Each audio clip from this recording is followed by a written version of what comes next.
तो दोस्तों हम यहाँ पर हिंदी साहित्य पढ़ेंगे और इस वीडियो का हर एक पॉइंट एग्जाम में पूछा गया है। चाहे आप छोटे एग्जाम की तैयारी कर रहे हों या आप बड़े एग्जाम की तैयारी कर रहे हों, ये वीडियो देखने के बाद आपको 4 वीडियो या 10 बुक देखने की जरूरत नहीं पड़ेगी। ठीक है, तो चलते स्टार्ट करते हैं। वीडियो को पूरा देखिएगा, पसंद आता है तो वीडियो को लाइक भी करें और प्लेलिस्ट के माध्यम से अदर भी जो टॉपिक हैं उनको भी आप देख सकते हैं। तो चलते स्टार्ट करते हैं। यहाँ पर दिया है हिंदी साहित्य का काल विभाजन। याद रखिए, हिंदी साहित्य के काल विभाजन को 4 भागों में बांटा गया है। आदिकाल जिसे वीरगाथा काल कहते हैं, पूर्व मध्यकाल जिसे भक्ति काल कहते हैं, उत्तर मध्यकाल जिसे रीतकाल कहते हैं, आधुनिक काल जिसे गद्य काल के नाम से भी जाना जाता है। ठीक है, तो ये भी पॉइंट आपको याद रखना कि आधुनिक काल को किस नाम से, तो गद्य काल के नाम से जाना जाता है। अगला यहाँ पर इसकी समय सीमा पूछ लिया जाता है, तो इसकी समय सीमा को 4 खंडों में विभाजित किया गया है। अब हम लोग यहाँ पर कह सकते हैं कि एक एक काल को पढ़ेंगे। इससे जुड़े हुए जो आपके प्रश्न बन सकते हैं, जो रचनाएं हैं, कवि हैं, सभी हम लोग यहाँ पर पढ़ेंगे। तो आदिकाल जो कि वीरगाथा काल है, तो याद रखिए आदिकाल को वीरगाथा काल, सिद्ध सामंत काल, चारण काल, प्रारंभिक काल, आरंभिक काल, बीजप्पन काल आदि नामों से भी जाना जाता है। ये सभी प्रश्न आपके पूछे गए हैं।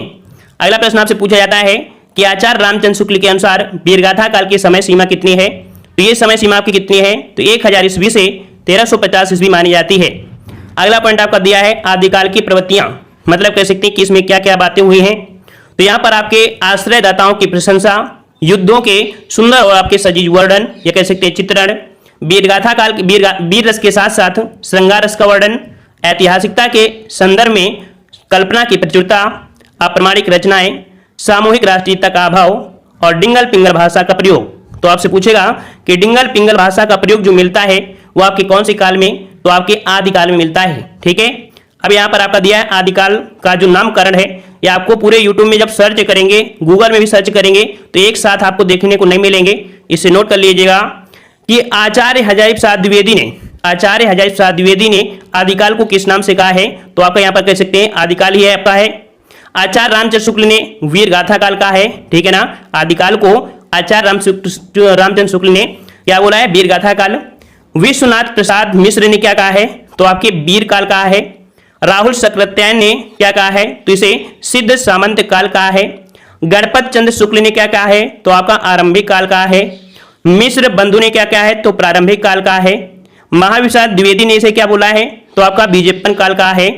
और डॉक्टर राजकुमार वर्मा एवं जॉर्ज ए गियर्सन ने इसे चारण काल कहा है। ठीक है, तो ये सभी पॉइंट आपके एग्जाम में पूछे गए हैं। ठीक है, और इसे नोट कर लीजिएगा। उम्मीद है कि आपको ये नोट्स जो आप बनाएंगे सबसे बेहतर आपकी सिद्ध हो जाएगी और कभी भी उठाकर देखेंगे एग्जाम में वहीं पर आपको देखने को मिल जाएगा। मतलब एक बार पढ़ लेंगे तो आपको बार बार पढ़ने की समस्या खत्म हो जाएगी। दिया गया है आदिकाल के प्रमुख कवि एवं रचनाएं। तो यहाँ पर एक साइड आपके कवि हैं, दूसरी तरफ आपके यहाँ पर कह सकते हैं रचनाएं, क्योंकि एग्जाम में पूछा यह जाता है कि आदिकाल के कौन कवि हैं। अगर इस सीक्वेंस से पढ़ लेंगे तो 100% है कि आपको कंफ्यूज जो होते हैं वो आपको नहीं होंगे। यहाँ पर दिया है कवि, जो आपके आदिकाल के कवि कौन है, दलपत विजय हैं, जिनकी जो रचना है वो आपकी खुमार रासो। ठीक है, खुमार रासो है। चंद बरदाई जो कि आपका हमेशा पूछा जाता है, चंद बरदाई, तो आपकी चंद बरदाई की जो आपकी रचना है वो आपकी पृथ्वीराज रासो है। ठीक है, जो कि कह सकते हैं किस भाषा में लिखी गई है, तो ये इनकी भाषा कौन सी, ब्रज भाषा में। ठीक है, ब्रज भाषा में है। और याद रखिए चंद बरदाई से क्वेश्चन पूछा जाता है कि हिंदी के प्रथम महाकाव्यकार कौन है, तो आपके कौन आपके हैं, तो आपके चंद बरदाई हैं। और जो ब्रजभाषा में है ये हिंदी का प्रथम महाकाव्य है। ठीक है, जो आपका पृथ्वीराज रासो है ये हिंदी का प्रथम महाकाव्य है, याद रखिएगा। अगला पॉइंट आपका है कि नरपत नाल है, नरपत नाल की रचना क्या है, तो ये आपके बीसल देव रासो। ठीक है, अगला है जगनिक, तो जगनिक जो आपका है इनकी रचना है परमाल रासो। और ये जो आपको मिलता है ये आपके आहला खंड, याद रखिए परमाल रासो को आहला खंड के नाम से भी जानते हैं। ये क्वेश्चन आपसे पूछेगा कि परमाल रासो को अदर किस नाम से, तो आपके आहला खंड। अगला दिया है सारधर की जो आपकी है वो आपकी हमीर रासो है। नल सिंह भाट की जो आपकी है वो आपकी कौन सी, तो आपकी विजयपाल रासो आपकी है इनकी रचना। अगला है विद्यापति की, तो क्वेश्चन बहुत पूछा जाता है। विद्यापति की आपकी रचना कीर्तिलता, कीर्ति पताका, पदावली, लिखनावली। ठीक है, ये आपकी किसकी है, तो आपकी विद्यापति की है। और अगला है कि सरायपा जो देख सकते हैं इनकी आपकी कौन है, तो दोहा कोश है। ठीक है, सरायपा की कौन सी है, दोहा कोश है। और अगला दिया है स्वयंभू जो देख सकते हैं हमेशा क्वेश्चन पूछा जाता है। इसके जो ऑब्जेक्टिव टेस्ट पेपर कराएंगे तो आप देख सकते हैं। ठीक है, जैसे वीडियो आपका दूसरे दिन आता है तो इसका कैसे क्या ऑब्जेक्टिव मिल जाता है तो उसे आप लगा सकते हैं। यहाँ पर दिया है स्वयंभू, और स्वयंभू की आपकी जो रचना है वो आपकी कौन सी है, तो पौम चरित है। और आपकी ये कौन आपकी है, तो रिट रेम चरिव, ठीक है, ये आपकी है जिसे हम लोग अरिष्ट नेम चरित के नाम से जानते हैं।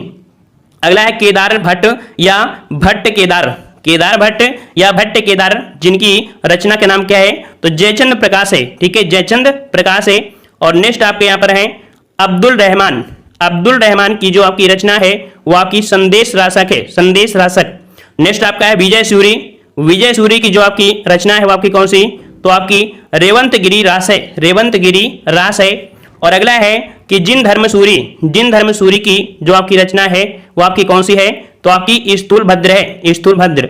नेक्स्ट आपका है अब्दुल रहमान, तो अब्दुल रहमान की एक और है संदेश रासक, ठीक है, संदेश रासक जो आपको ऊपर है वही चीज आपका ये भी है। और देखो एक बार में नहीं रटती हैं, लेकिन इन्हें अगर थोड़ा सा कह सकते हैं कि 2-3 बार रिवीजन कर लिया जाए, ठीक है ना, थोड़ा सा केवल 10 मिनट का समय दे दिया जाए डेली, तो हिंदी में साहित्य क्या पूरा रट जाएगा, ठीक है ना। यहाँ पर आपका आ गया है पूर्व मध्यकाल, जिसे हम लोग भक्ति काल के नाम से जानते हैं। तो यहाँ पर याद रखिए भक्ति शब्द की व्युत्पत्ति जो आपकी हुई है वो आपकी किससे हुई है, तो आपकी भज धातु से हुई है, ठीक है, भज धातु से हुई है। और भक्ति शब्द का सर्वप्रथम जो उल्लेख मिलता है वो आपके किस में मिलता है, तो आपकी श्वेता श्वेतर उपनिषद में आपको मिलता है। याद रखिए भक्ति शब्द का सर्वप्रथम जो उल्लेख मिलता है तो श्वेता श्वेतर उपनिषद में आपका मिलता है।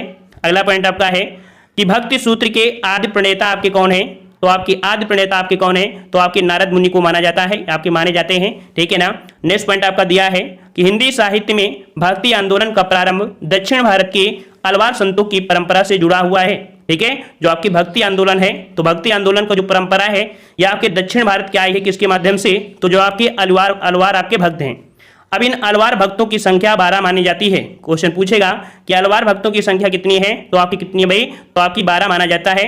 12 अलवार भक्तों में प्रथम भक्त आपके कौन है, तो आपके नम्मलवार या जिन्हें हम बोलते हैं षठ कोश माने जाते हैं, ठीक है। 12 अलवार भक्तों में प्रथम आपके कौन है, तो ये आपके प्रथम आपके कौन से, तो आपके नम्मलवार या षठ कोश माने जाते हैं। अगला है कह रहा आपसे जबकि महिला भक्तों में अंडाल का प्रमुख नाम जो आपका है प्रमुख है, ठीक है। महिला भक्तों में अंडाल का नाम जो है वो आपका प्रमुख है, जिन्हें दक्षिण भारत का मीरा कहा जाता है। तो याद रखिए अंडाल को दक्षिण भारत की मीरा के नाम से जाना जाता है। क्वेश्चन को नोट कर लीजिएगा। नेक्स्ट पॉइंट आपका दिया है कि 12 अलवार भक्त संतों के नाम, यहाँ पर याद रखिए षटकोश, भूत योगी, महद योगी, जिन्हें हम लोग भ्रंत योगी के नाम से भी जानते हैं, भक्तिसार, सरायोगी, मधुकवि, कुलशेख, विष्णुचरित, गोदा भक्तिन, जिन्हें कह सकते हैं कि तमिल नाम का जो अंडाल है, ठीक है, जो आपके अंडाल है ना ये महिला, तो इन्हीं का गोदा भक्तिन भी कहा जाता है, ठीक है। और आपका अगला है भक्तिंद्र रेणु, और आपके मुनिवाहन, और आपके हैं परकाल। नेक्स्ट पॉइंट आपका दिया है भक्त के आद्य आचार्य रामचंद्र माने जाते हैं, ठीक है। भक्ति के जो आराध्य हैं आपके हैं वो आपके कौन, तो आपके आचार्य रामानुज माने जाते हैं। यहाँ पर नेक्स्ट पॉइंट देख लेते हैं जो कि आपका बहुत पूछा जाता है एग्जाम में, कि ग्रियर्सन महोदय ने भक्ति काल को हिंदी साहित्य का स्वर्ण काल कहा है। तो एक पॉइंट तो आपका ये पूछ लिया जाता है कि हिंदी साहित्य का स्वर्णकाल किसने कहा है, तो किसने कहा है आपके, तो ग्रियर्सन महोदय ने कहा है, ठीक है ना। क्या कहा है, हिंदी साहित्य का स्वर्ण काल कहा है, ठीक है। दूसरा आपका जो पूछा जाता है कि आचार्य रामचंद्र शुक्ल ने पूर्व मध्यकाल को किस नाम से कहा है या किस नाम से बोला है, तो भक्ति काल के नाम से, ठीक है। किस नाम से भाई, तो आपके भक्ति काल के नाम से कहा है। वहीं पर एक पॉइंट और आपका है कि आचार्य रामचंद्र शुक्ल ने भक्ति काल को एक नाम और दिया है जिसे स्वर्ण युग कहा जाता है, ठीक है। भक्ति काल को स्वर्ण युग भी कहा जाता है। और अगला है भक्ति काल को 2 भागों में बांटा गया है। पहला आपका दिया है सगुण काव्य धारा, दूसरा दिया आपका निर्गुण काव्य धारा। अब यहाँ पर आपका जो आ चुका है भक्ति काल आ चुका है। भक्ति काल को 2 भागों में विभाजित करते हैं, निर्गुण काव्य धारा और आपका सगुण काव्य धारा। निर्गुण काव्य धारा को भी हम लोग 2 भागों में डिवाइड करते हैं, ज्ञानश्री शाखा और आपका प्रेमाश्री शाखा। इसी प्रकार से सगुण काव्य धारा को 2 भागों में विभाजित करते हैं, रामाश्री और आपका कृष्णश्री शाखा में विभाजित करते हैं। अब यहाँ पर आपको देख लेना है कि निर्गुण काव्य धारा की विशेषता क्या है। निर्गुण काव्य धारा की विशेषता क्या है कि इस शाखा में ईश्वर के निराकार रूप की उपासना की गई है, निराकार रूप की उपासना की गई है। दूसरा पॉइंट आपका है कि जाति प्रथा का विरोध एवं हिंदू मुस्लिम एकता पर विशेष बल दिया गया है। याद रखिएगा निर्गुण काव्य धारा में क्या किया गया है कि जाति प्रथा का विरोध किया गया है, हिंदू मुस्लिम एकता पर विशेष बल दिया गया है। निर्गुण काव्य धारा की 2 आपकी शाखाएं हैं, एक आपका है ज्ञानाश्री जो कि आपके संत काव्य हैं, और प्रेमाश्री शाखा जो कि आपके सूफी काव्य हैं। इनमें से हम लोग पहला पॉइंट पढ़ेंगे ज्ञानाश्री शाखा, जिसे संत काव्य के नाम से भी जानते हैं। पहला पॉइंट, ज्ञानाश्री शाखा के प्रमुख कवि आपके कौन से हैं? तो याद रखिए, बहुत ही बेहतरीन प्रश्न आपके हैं। कौन आपका है? कबीरदास। याद रखिए, ज्ञानाश्री शाखा के प्रमुख कवि कौन थे? आपके कबीरदास थे। कबीर जो कि कह सकते हैं अरबी भाषा का शब्द है। याद रखिए, जो कबीर है यह आपकी अरबी भाषा का शब्द है, जिसका अर्थ है महान या श्रेष्ठ। नेक्स्ट पॉइंट, कि कबीरदास दिल्ली के सुल्तान सिकंदर लोदी के समकालीन थे। सर्वप्रथम कबीर की वाणियों का प्राचीनतम नमूना गुरु ग्रंथ साहिब में मिलता है। किसमें मिलता है? तो गुरु ग्रंथ साहिब में मिलता है। कबीर की वाणियों को बीजक में संकलित करने का श्रेय इनके शिष्य धर्मदास को जाता है। याद रखिए, इनकी जो वाणी दी गई, कबीर की वाणी दी गई है, ठीक है, जो बीजक में आपके हैं, उनमें जो संकलित किया है इनके शिष्य है धर्मदास को जाता है। इनकी देख सकते हैं कि काफ़ी ऐसी रचना है जो कि बहुत ही बेहतरीन है, बहुत पूछी जाती हैं। तो देख लीजिए, यहाँ पर एक तरफ कवि रखे हैं, दूसरी तरफ की रचनाएं। पहला आपके यहाँ पर देख सकते हैं कबीरदास, ठीक है, हर एक पॉइंट कबीरदास से स्टार्ट हुआ है ना। तो कबीरदास को पहले यहाँ पर पढ़ते हैं। कबीरदास जो कि इनकी महत्वपूर्ण रचना आपका बीजक है, जिसमें से साखी, शबद, रमैनी ये तीनों को मर्ज करके इसे में आपका कर दिया गया है, ठीक है। अगले आपके कवि हैं यहाँ पर कौन से? रैदास, जिन्हें रविदास के नाम से भी जानते हैं। इनकी जो आपकी है वो कौन सी आपकी रचना? तो आपकी बानी है। अगले आपके हैं नानक देव। नानक देव जिनकी रचना आपकी देख सकते हैं, इनकी रचनाएं ग्रंथ साहिब, ठीक है, किसी ग्रंथ साहिब में संकलित हैं, जिनके संकलनकर्ता गुरु अर्जुन देव थे। याद रखिएगा, जो आपके गुरु ग्रंथ साहिब है इसके संकलनकर्ता आपके कौन थे? गुरु अर्जुन देव थे। नेक्स्ट पॉइंट आपका है दादू दयाल। दादू दयाल जिनकी रचना आपकी कौन सी है? इनकी रचना आपकी है अंगवधु, जो कि एक काव्य संग्रह है, ठीक है। दादू दयाल क्या है? ये एक काव्य संग्रह है। और अगला प्रश्न आपसे पूछा गया है मलुक दास। मलुक दास की जो आपकी रचना है वो आपकी रत्न खान और आपका ज्ञान बोध। अगला यहाँ पर है सुंदर दास। सुंदर दास की जो रचना है वो आपकी कौन सी है? आपकी सुंदर मिलाप विलाप, ठीक है, सुंदर विलाप है। तो ये आपके महत्वपूर्ण है, इसका स्क्रीनशॉट आप ले सकते हैं, कॉपी में आप नोट करिएगा। अगला पॉइंट आपका दिया है कबीर दास की भाषा, हमेशा एग्जाम में पूछा जाता है, ठीक है ना। तो याद रखिए, रामचंद्र शुक्ल ने कबीर दास की भाषा को सदुक्कड़ी भाषा की संज्ञा दी है। एग्जाम में क्वेश्चन आपसे पूछेगा कि कबीर दास की भाषा सदुक्कड़ी है, ये किसने कहा है? किसने कहा है? तो आपके रामचंद्र शुक्ल ने कहा है, ठीक है। अगला है श्याम सुंदर दास ने कबीर दास की भाषा को पंचमेल खिचड़ी कहा है। याद रखिए, पंचमेल खिचड़ी जो कहा है वो आपके श्याम सुंदर दास ने कहा है, और सदुक्कड़ी जो बोला है वो आपके रामचंद्र शुक्ल ने कहा है। दोनों ही पॉइंट नोट करिएगा। अगला प्रश्न आपसे दिया गया है कि हजारी प्रसाद द्विवेदी ने कबीर की भाषा को क्या बोला है? तो वाणी का डिटेक्टर, ठीक है, क्या बोला गया भाई? तो वाणी का डिटेक्टर जो कहा है वो आपके हजारी प्रसाद द्विवेदी ने कहा है। ये भी पॉइंट आपको नोट करना है। नेक्स्ट पॉइंट आपका आ गया है प्रेमाश्रयी शाखा, जिन्हें हम लोग सूफी काव्य के रूप में जानते हैं। तो जो आपकी प्रेमाश्रयी शाखा है ये आपके सूफी काव्य हैं। यहाँ पर आपका प्रेमाश्रयी शाखा के प्रमुख कवि आपके कौन से हैं? तो महत्वपूर्ण आपका पॉइंट है, ये आपके हैं मलिक मोहम्मद जैसी। याद रखिए, कौन आपके हैं? मलिक मोहम्मद जैसी। ये प्रेमाश्रयी शाखा के प्रमुख आपके कवि हैं। इस शाखा को प्रेम मार्गी माना गया है। याद रखिए, इस शाखा को प्रेम मार्गी माना गया है। क्यों? क्योंकि इसमें से ईश्वर की प्राप्ति होती है, ऐसी इनकी मान्यता है। कहते हैं अगर आस्था रखें तो भगवान की प्राप्ति हो जाती है, ये प्रेमाश्रय में, ठीक है ना। अगला पॉइंट आपसे पूछा गया है कि भक्ति काल की सूफी काव्य धारा में ही परमात्मा को स्त्री और आत्मा को पुरुष के रूप में चिन्हित किया गया है। याद रखिएगा कि भक्ति काल में जो सूफी काव्य धारा है इसमें से जो परमात्मा है उसे स्त्री का रूप दिया गया है, और जो आपकी आत्मा है उसे पुरुष के रूप में चिन्हित किया गया है। अगला पॉइंट है कि सूफी संतों की शैली कैसी है? तो याद रखिए, सूफी संतों की जो शैली है वो आपकी मसनवी शैली है, मसनवी शैली, ठीक है, याद रहेगा। अब यहाँ पर इनसे जुड़े हुए जो प्रेमाश्रयी शाखा के प्रमुख कवि हैं उनकी रचनाएं हैं, यहाँ से ज़्यादा आपको कुछ देखने को नहीं मिलेगा, यहीं पर आपको सब मिल जाएगा। कह रहा आपसे मलिक मोहम्मद जैसी, जिस प्रकार से वहां पर आपके पहले कविदार थे इसी प्रकार इन्हें पहले हम लोग लेंगे मलिक मोहम्मद जैसी के। तो मलिक मोहम्मद जैसी जो कि आपकी सबसे महत्वपूर्ण की आपकी कौन है? तो आपका पद्मावत महाकाव्य है, ठीक है, और आपका अखरावट, आखिरी कलाम, ठीक है, आखिरी कलाम, कन्हावत और आपका चित्ररेखा, ये आपके मलिक मोहम्मद जैसी की आपकी रचनाएं हैं। अगला है मुल्ला दाऊद। मुल्ला दाऊद जो कि प्रेमाश्रयी शाखा के हैं, जिनकी आपकी रचना है चंद्रायन, ठीक है, चंद्रायन है। ढूंढते ढूंढते आप लोग परेशान हो जाएंगे, जीवन बीत जाएगा, लेकिन जिस प्रकार से यहाँ पर हमने सभी रचनाओं को ढूंढकर एक में कर दिया है वो आपको मतलब बहुत ही कम ऐसा मिलेगा देखने को। अगला दिया है कुतुबन, और कुतुबन की जो आपकी रचना है वो आपकी कौन सी है? तो आपकी मृगावती है। याद रखिए कौन सी है? मृगावती है। उसी प्रकार से ईश्वरदास, ईश्वरदास की आपकी कौन सी है? तो सत्यवती कथा है।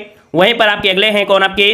तो आपके कस्मिन शाह, और कस्मिन शाह की जो आपकी रचना है वो आपकी कौन सी है? तो आपके हंसज वारीर, हंसज हंसज वाहिर। अगला है मंझन, जो कि बहुत पूछा जाता है। मंझन की रचना पूछी जाती है मधुमालती। ठीक है, कौन सी रचना है? मधुमालती है। और अगला आपसे पूछा गया है कि शेख नवी की जो रचना है वो आपकी कौन सी है? तो आपकी ज्ञानद्वीप है। कौन सी भाई? ज्ञानद्वीप है। नेक्स्ट पॉइंट आपका है उस्मान, जो कि बहुत बार पूछा गया है। उस्मान बहुत बार पूछा गया है। उस्मान आपकी कौन सी रचना है? चित्रावली है। कौन सी भाई? चित्रावली है, याद रखिए चित्रावली। और आपका यहाँ पर नूर मोहम्मद की जो रचना है वो आपकी इंद्रावती है, इंद्रावती। अब यहां पर हम लोग देख लेते हैं सगुण काव्यधारा। सगुण काव्यधारा क्या होता है इसको समझिएगा। इस शाखा के अंतर्गत ईश्वर के मूर्ति रूप की उपासना की बात की गई है। जो सगुण होते हैं उसमें मूर्ति पूजा को बढ़ावा दिया है। इसमें कहा गया है कि जो आपकी उपासना है वो एक मूर्ति के रूप में है। तो ईश्वर के मूर्ति रूप की उपासना की बात कही गई है सगुण काव्यधारा में। सगुण काव्यधारा के भी आपके दो पाठ हो जाते हैं, एक रामाश्रयी शाखा, दूसरे आपके कौन से हैं? तो आपके कृष्णाश्रयी शाखा है। नेक्स्ट पॉइंट आपका दिया है यहाँ पर रामाश्रयी शाखा। तो इस शाखा के कवि मर्यादा पुरुषोत्तम राम को अपना आराध्य मानकर रचनाएं करते थे। दूसरा पॉइंट आपका है कि राम भक्ति धारा के प्रतिनिधित्व कवि तुलसीदास थे। याद रखिएगा, ये जो 3 पॉइंट आपको मिल गए, पहले वाले जो मेन पॉइंट होते हैं उनको जरूर आपको लिख लेना है, ठीक है ना। तो राम भक्ति धारा के मेन जो आपके प्रतिनिधित्व कवि हैं वो आपके कौन है? आपके तुलसीदास थे। अब यहाँ पर रामाश्रयी शाखा से संबंधित आपकी उनकी रचनाएं हैं, उनको यहाँ पर देख लेते हैं। तो पहले आपके यहाँ पर देख सकते हैं आपको कवि है, दूसरी तरफ आपकी रचनाएं हैं। चलिए यहाँ पर तुलसीदास दिया है और तुलसीदास में देख सकते हैं कि महत्वपूर्ण आपकी है रामचरितमानस। रामचरितमानस की बात करते हैं तो पूछेगा ये किस भाषा में लिखी गई है, किस लैंग्वेज में लिखी गई है? तो ये आपकी कौन सी है? तो आपके अवधी लैंग्वेज में आपकी लिखी गई है, जो कि आपके यहाँ पर रामचरितमानस है। वहीं पर आपकी जो आपकी कौन सी है? विनय पत्रिका है, कवितावली है, ठीक है, गीतावली है, दोहावली है। आपके यहाँ पर जो आपकी कह सकते हैं कृष्ण गीतावली, रामलला नहचू, बरवे रामायण, पार्वती मंगल, जानकी मंगल, वैराग्य संदीपनी, हनुमान बाहुक और आपकी अग्नि परीक्षा, ये सभी आपकी किसकी हैं? तो आपकी तुलसीदास की हैं, याद रखिएगा, ठीक है। और ये जो आपकी लिखी गई हैं ये आपके किस में है? तो आपके ब्रज भाषा में लिखी गई हैं, याद रखिएगा। और इनकी जो आपकी रामचरितमानस है वो आपकी अवधी भाषा में है। ये क्वेश्चन आपका बहुत पूछा जाता है। अगला दिया है वाल्मीकि ने रामायण लिखा है, जो कि आपकी संस्कृत भाषा में, ठीक है, संस्कृत भाषा में लिखा है, जो कि रामायण है, वाल्मीकि ने लिखा है। नेक्स्ट पॉइंट आपका है रामानंद, जो कि काफी आपके यहाँ पर है। और आपके रामानंद की जो रचना है वो आपकी राम आरती है। नाभादास की बात करते हैं तो नाभादास की जो आपकी रचना है वो आपकी कौन सी है? तो भक्तमाल है।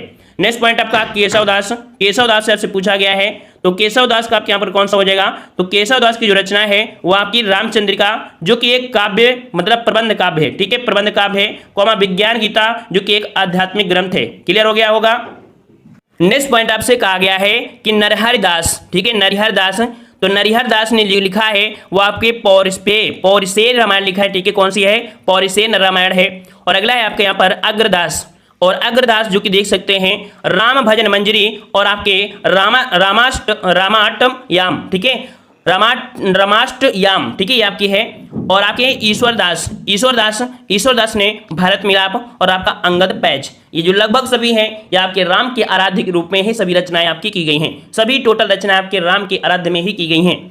यहाँ पर एक नोट दिया गया है जो कि बहुत ही महत्वपूर्ण है कि रचना की दृष्टि से केशवदास जो आपके हैं वो आपकी रीत काल के कवि हैं। याद रखिए, नोट करिएगा कि जो आपके केशवदास हैं वो रीत काल के कवि हैं, किंतु काल के अनुसार से देखा जाए तो आपके भक्ति काल के आपके हैं, क्योंकि इन्हीं जो रचनाएं देखा है, रचनाएं जो किया है वो आपके भक्ति काल से रिलेटेड आपकी हैं। ये पॉइंट आपको याद रखना है। अगला दिया है कृष्णाश्रयी शाखा जो आपके हैं वो उससे संबंधित आपको देखते हैं। तो इस शाखा के कवि भगवान श्री कृष्ण की आराधना करते थे, ठीक है, भगवान श्री कृष्ण की आराधना करते थे एवं उन्हें अपना आराध्य मानकर रचनाएं भी करते थे। इस शाखा के मुख्य प्रवर्तक आपके कौन हैं? तो याद रखिए यहाँ पर चौथा पॉइंट जो कि आपके लिए हुआ कि मुख्य प्रवर्तक आपके कौन थे? तो कृष्णाश्रयी शाखा के आपके कौन थे? वल्लभाचार्य। इस भक्ति धारा के प्रतिनिधित्व कवि आपके सूरदास हैं। याद रखिए, मुख्य प्रवर्तक आपके कौन है? तो वल्लभाचार्य। और अगर पूछे प्रतिनिधित्व कवि तो आपके कौन से हो जाएंगे? तो आपके सूरदास जी हो जाएंगे। अब यहाँ पर इनसे जुड़ी हुई जो आपकी रचनाएं हैं तो आपके सूरदास में आपकी जो आपकी पहली रचना आपकी है सूरसारावली, जो कि आपके ब्रज भाषा में है। याद रखिए किस भाषा में? ब्रज भाषा में। एग्जाम में क्वेश्चन पूछेगा कि सूरदास के द्वारा रचित आपकी जो सूर सागर है वो किस भाषा में है। ऑप्शन में आपको यहाँ पर ब्रज भाषा अवधी बघेली दे देगा, तो आंसर क्या लगाएंगे? ब्रज भाषा लगाएंगे। अगला है यहाँ पर साहित्य लहरी, सूरसारावली और भ्रमर गीत, ये आपके सूरदास के द्वारा आपकी रचनाएं हैं। अगला है मीराबाई में आपका कौन सा है? तो गीत गोविंद टीक, ठीक है, गीत गोविंद टीका, नरसिंह जी का मायरा, राग सोरठा, राग गोविंद, ये आपकी मीराबाई जी की हैं। अगला दिया है रस खान, रसों की खान, तो रस खान ने लिखा है प्रेम वाटिका, जो बहुत पूछा गया है, ठीक है। रस खान आपका प्रेम वाटिका, सुजान रस खान, ठीक है, सुजान रस खान, और आपका दान लीला ये आपकी रस खान जी की हैं।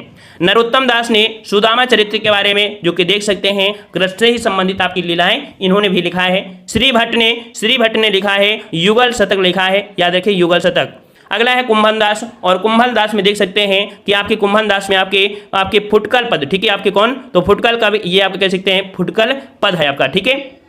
अगला है अष्टछाप के कवि, ये भी बहुत ही महत्वपूर्ण क्वेश्चन पूछा जाता है कि अष्टछाप के कवि कौन से हैं, तो याद रखिए अष्टछाप के कवि आपके कौन से हैं, तो आपके सूरदास, ठीक है, कुंभल दास, और इसके बाद यहाँ पर कृष्णदास, परमानंद दास, चतुर्भुज दास, ठीक है, नंददास। लगभग देख सकते हैं दास वाले यहाँ पर आपके 6 हो गए हैं, और यहाँ पर आपके हैं कौन, गोविंद स्वामी और आपका छीत स्वामी, तो 2 आपके यहाँ पर स्वामी हैं, 6 आपके यहाँ पर आपके दास हैं। कुल मिला के इसे रट लीजिएगा, बेहतरीन प्रश्न आपके बनते हैं हिंदी साहित्य में, ठीक है। चलिए अगला पॉइंट आपका है भक्ति काल के प्रमुख संप्रदाय एवं उनके प्रवर्तक। ये क्वेश्चन आपके जीके जीएस में पूछे जाते हैं, हिंदी में पूछे जाते हैं, साहित्य में पूछे जाते हैं, लगभग हर क्षेत्र में ये क्वेश्चन आपके पूछे हैं।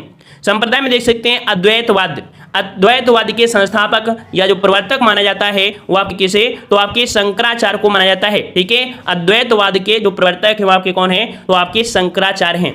वहीं पर आपके विशिष्ट द्वैतवाद जो आपके हैं, तो विशिष्ट कौन थे, तो भगवान राम थे, भगवान राम हो जाएंगे। वहीं पर द्वैतवाद जो आपके हैं, द्वैतवाद के प्रवर्तक आपके माधवाचार्य हैं, माधवाचार्य। और आपका द्वैतवाद निम्बकाचार्य, यहाँ पर देखो निम्बकाचार्य, इससे समझिए नींबू का आचार, ठीक है, नींबू का आचार है, और ये कह रहा है देता जा, है ना, तो द्वैता है ना, क्या दे, नींबू का आचार, तो याद रखिए द्वैतवाद आपके निम्बकाचार्य है। और शुद्धाद्वैतवाद जो आपके हैं, तो शुद्ध अगर देंगे तो बल हो जाएगा, देखिए शुद्धाद्वैतवाद के आपके कौन है, बल्लभाचार्य। और अगर शुद्ध अगर आप खाएंगे, शुद्ध आप पिएंगे तो क्या होगा, बल आपको आएगा, बल, तो इससे होगा शुद्ध, क्या होगा, बल हो जाएगा, ठीक है। अगला दिया है मीमांसा दर्शन के आपके कौन है, तो आपकी जैमिनी है, जैमिनी आपके याद रखिएगा। अगला दिया है सांख्य दर्शन, और सांख्य दर्शन के जो आपके प्रतिपादक हैं वो आपके कौन है। अगला है न्याय दर्शन के, तो न्याय दर्शन के आपके कौन से हैं, तो आपके गौतम हैं। और आपके वैशेषिक दर्शन जो आपके हैं वो आपके कौन आपके हैं, तो आपके कणाद हो जाएंगे, कणाद। अगला पॉइंट आपका दिया गया है, यहाँ पर आपके कुछ और भी हैं, जैसे चरवाक दर्शन, जिसे लोकायतन बोलते हैं, चरवाक दर्शन को हम लोकायतन बोलते हैं, जिसके प्रतिपादक आपके कौन से हैं, तो आपके महर्वश तप, ठीक है, महर्वश पत्य ये आपके हैं। और आपके जैन दर्शन जो कि आपका एक स्यादवाद है, इसके जो आपके हैं संप्रदाय वो आपके कह सकते हैं पार्श्वनाथ हैं, ठीक है। कौन आपके संस्थापक, तो पार्श्वनाथ हैं। श्री संप्रदाय के जो आपके हैं वो आपके कौन, तो रामानुजाचार्य हैं। और आपके दादू पंथ के आपके कौन है, तो दादू दयाल है, ये इनके के संस्थापक हैं, ठीक है। और यहां पर आपका अगला आ गया है रीतिकाल, ठीक है। देखिए रीतकाल को हम तीन भागों में वर्गीकरण करते हैं, जिसमें पहला आपका है रीत सिद्ध जो कि काव्यधारा है, जिसमें से आपके बिहारी जी आपके हैं। दूसरे आपके रीतबद्ध काव्यधारा चिंतामणि, केशवदास, मतीराम, सेनापति और देव आते हैं, ठीक है, जो आपकी किस में, तो आपके रीतबद्ध में, ठीक है, रीतबद्ध में, क्योंकि क्वेश्चन आपको यहां से भी बन जाता है कि रीत सिद्ध के कौन है, रीतबद्ध के कौन है। उसी प्रकार से रीत मुक्त काव्यधारा में जो आपके हैं, तो रीत मुक्त यहां पर दिया है, आपको दिख रहा होगा। रीत मुक्त काव्यधारा में घनानंद, आलम, बोधा, ठाकुर आदि आते हैं, जो कि रीत मुक्त में आते हैं। यहीं से क्वेश्चन आपको बहुत ज्यादा बन जाते हैं, बस इतने से ही बनते हैं, है ना। और आगे पॉइंट में देखते हैं, जो कि हर एक से जुड़े हुए पॉइंट यहां पर आपका कह सकते हैं, जो आपका कह सकते हैं जो हम लोग पढ़ रहे हैं, ये आपका कौन सा है, तो उत्तर मध्यकाल है। याद रखिए यहां पर जो आपका है, ठीक है, ये आपका कौन सा है, उत्तर मध्यकाल है, जिसे हम लोग बोलते हैं रीतकाल। क्या बोलते हैं भाई, इसे रीतकाल कहते हैं, वो आपको दिख नहीं रहा होगा, इसे रीतकाल कहते हैं। इससे जुड़े हुए जितने भी पॉइंट है उसको समझेंगे।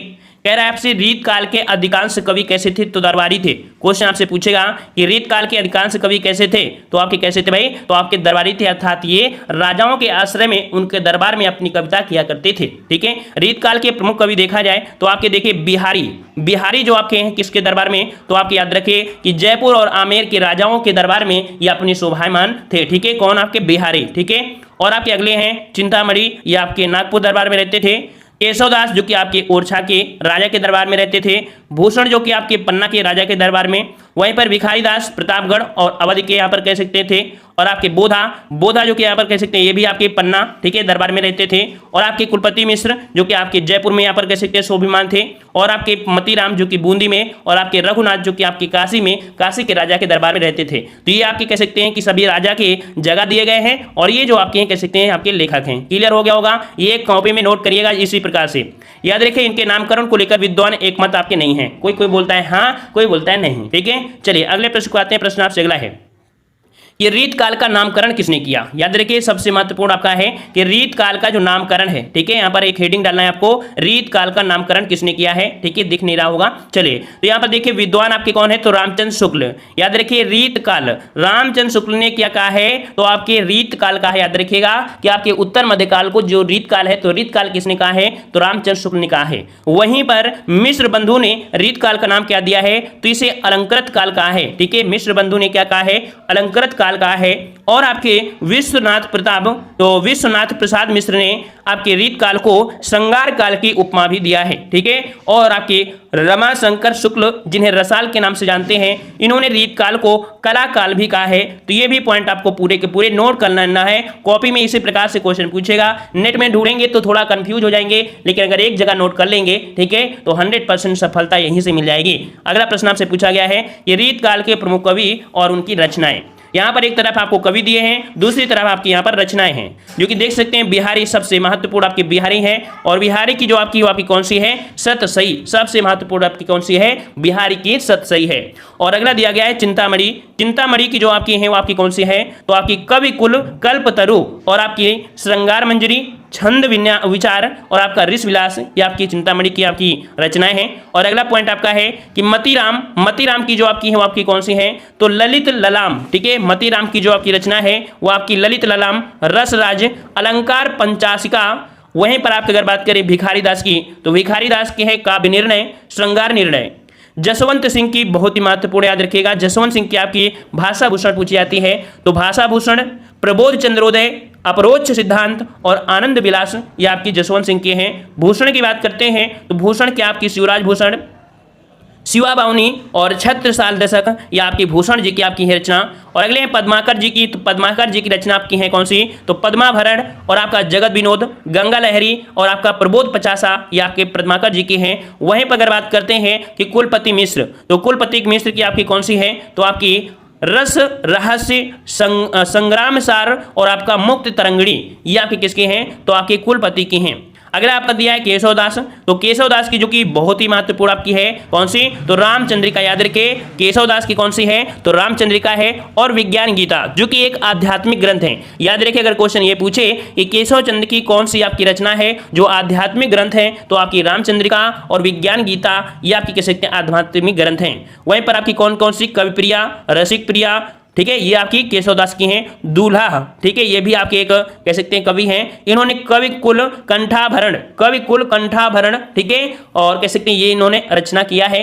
और आपके दिया है बोधा ने यहाँ पर विरावगीश और आपका इश्कनामा, ठीक है, विरावगीश और इश्कनामा किसने, बोधा ने। और घनानंद ने, तो घनानंद में सुजान हित प्रबंध, वियोग बेली, प्रीति पावस, एक इश्कलता और आपका कौन सा पदावली। तो थोड़ा थोड़ा यहाँ पर आप देख लीजिएगा, यहाँ पर इश्कनामा है, यहाँ पर आपका इश्कलता है, ठीक है ना। और यहाँ पर आपका जो अगला पॉइंट आपका है कौन सा, देव की आपकी प्रेम तरंग, भाव विलास, शब्द रसायन, काव्य रसायन, सुजान विनोद, भावनी विलास, कुशल विलास, देव शतक, राधिका विलास, ये आपकी देव की हैं। और आपकी सेनापति की आपकी कौन है, तो कवित्त रत्नाकर, ये आपकी सेनापति की आपकी रचना है। तो कुल मिला के यहाँ पर देख सकते हैं कि इस प्रकार से आपका जो कंप्लीट होता है वो आपका रीत काल होता है। और रीत काल को हम लोग क्या बोलते हैं, उत्तर मध्यकाल।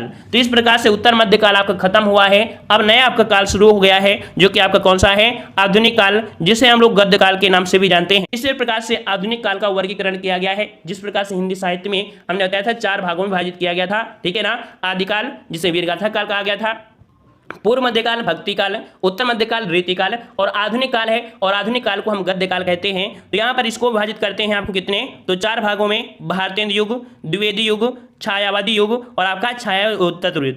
अब स्टार्ट करते हैं हम लोग यहाँ पर, जो कि पहला आपका युग है कौन सा, भारतेंद्र युग। भारतेंद्र युग का एक नाम दिया गया है कौन सा, पुनर्जागरण काल। ठीक है, क्वेश्चन पूछे कि पुनर्जागरण काल किसे कहा जाता है, तो आपके भारतेंद्र युग को कहा जाता है, जो कि समय दिया गया है 1857 से लेकर आपका 1900 ईस्वी का समय जो है वो आपका भारतेंद्र युग है। अब यहाँ से हर एक पॉइंट आपके एग्जाम में पूछे गए हैं। ठीक है, जैसे कि पहला पॉइंट है कि भारतेंद्र युग को हिंदी गद्य का सर्वप्रथम युग माना जाता है। ठीक है, याद रखिएगा कि भारतेंद्र युग को हिंदी गद्य का सर्वप्रथम युग माना जाता है।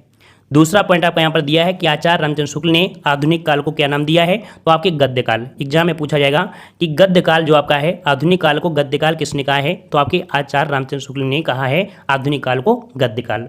नेक्स्ट पॉइंट आपका है कि हिंदी के क्षेत्र में भारतेंदु हरिश्चंद्र ने महत्वपूर्ण योगदान के कारण ही इस युग को भारतेंदु युग नाम दिया गया है। और इस युग में गद्य एवं काव्य दोनों शैलियों में साहित्य का सृजन हुआ है। याद रखिए, भारतेंदु युग में गद्य एवं काव्य दोनों ही शैलियों में साहित्य का सृजन हुआ है। अब यहाँ पर जो कि देखिए कितने अच्छे पॉइंट दिए हैं कि हरिश्चंद्र को प्रथम नाटककार, प्रथम निबंधकार, प्रथम आलोचक एवं प्रथम पत्रकार माना जाता है। नेक्स्ट पॉइंट आपका है कि इन्हें हिंदी रंगमंच का जनक भी कहा जाता है। ठीक है ना, इन्हें हिंदी रंगमंच का जनक भी कहा जाता है। नेक्स्ट पॉइंट है कि भारतेंद्र जी को हिंदी गद्य का जनक अर्थात पितामह कहा जाता है। ये क्या करते थे कि रसा उपनाम से कविताएं किया करते थे। क्वेश्चन पूछे कि रसा के उपनाम से कविताएं कौन करते थे, तो कह सकते हैं आपके हरिश्चंद्र हैं, जो कि आपके उर्दू में किया करते थे। इस युग के साहित्यकारों ने गद्य के लिए खड़ी बोली का प्रयोग किया है और आपके काव्य के लिए ब्रजभाषा का प्रयोग किया है, जिसमें से देख सकते हैं कि भारतेंद्र जी की कुछ कविताएं हैं, जैसे कि आपकी दी गई है कविवचन सुधा, हरिश्चंद्र मैगजीन और आपकी बाला बोधनी, ये आपकी भारतेंदु की है इस युग में। और इस युग में एक और आपके थे कौन, तो बद्री नारायण चौधरी प्रेमघन, जो कि कह सकते हैं आनंद कादम्बिनी, और प्रताप नारायण मिश्र ने ब्राह्मण, बालकृष्ण भट्ट ने हिंदी प्रदीप नामक पत्रिकाओं के माध्यम से ब्रिटिश साम्राज्य का विरोध किया था। इसी युग में सन 1893 में नागरी प्रचारणी सभा की स्थापना हुई थी। ये डेट याद रखिएगा, हमेशा पूछा जाता है। नागरी प्रचारणी सभा की स्थापना तो 1893 में हुई थी। भारतेंद्र युग के कुछ महत्वपूर्ण आपके कवि हैं, इनको पढ़ लीजिएगा, जो कि आपके भारतेंद्र हरिश्चंद्र हो गए, प्रताप नारायण मिश्र, देवकीनंदन खत्री, लाला श्री निवास दास, बाल मुकुंद गुप्त, बद्री नारायण चौधरी प्रेमघन, पंडित बालकृष्ण भट्ट, किशोरीलाल गोस्वामी, अंबिका दत्त व्यास, राधा कृष्ण कार्तिक प्रसाद खत्री, बाबू तोताराम, राधाचरण गोस्वामी, गोपाल राम गहमरी, श्रद्धा राम फिल्लौरी, ये आपके थे। ठीक है, अब इसमें से देखो आपको यहाँ पर लिखा है प्रेमघन, और इसमें से सिंगल इन्वर्टेड काम आपको लगा है, तो ये इसके उपनाम होते हैं। इनके क्या होते हैं, उपनाम होते हैं। तो क्वेश्चन आपसे पूछेगा कौन भारतीय युग के कवि हैं, है ना, तो वहाँ पर ऑप्शन में आपको दे देता है। तो आपको इतना आपको याद रखना है, थोड़ा बहुत पढ़ लेंगे तो आपको याद हो जाएगा, जब प्रैक्टिस सेट लगाएंगे तो और ज़्यादा याद हो जाएगा। अब इसके कह सकते हैं इस समय की रचनाएँ बहुत ही पूछी जाती हैं, जैसे कि आपको एक तरफ दिया गया है कवि और दूसरी तरफ की रचनाएँ। तो भारतेंद्र हरिश्चंद्र की रचना कौन कौन सी हैं, जो कि हमेशा पूछी जाती हैं, भारत दुर्दशा, अंधेर नगरी, नील देवी, है ना, ये बहुत बार पूछी गई हैं। विद्या सुंदर, ठीक है ना, तो विद्या सुंदर जो आपकी है वो बांग्ला भाषा में अनुदित की गई है। तो यहाँ पर देखिए, तो भारत दुर्दशा, अंधेर नगरी, भारतवर्ष उन्नत कैसे हो सकती है, नील देवी, सत्य हरिश्चंद्र किसकी है, भारतेंद्र हरिश्चंद्र की है। विनय प्रेम पचासा, प्रेम प्रलाप, प्रेम फुलवारी, प्रेम सरोवर और विद्या सुंदर, ये किसकी है आपके, तो भारतेंद्र हरिश्चंद्र की है। नेक्स्ट पॉइंट आपका है प्रताप नारायण मिश्र की, जो कि आपकी कौन है, तो प्रेम पुष्पावली। देखो इसमें क्या था, प्रेम फुलवारी था हरिश्चंद्र की, लेकिन यहाँ पर प्रताप नारायण मिश्र कौन है, प्रेम पुष्पावली है।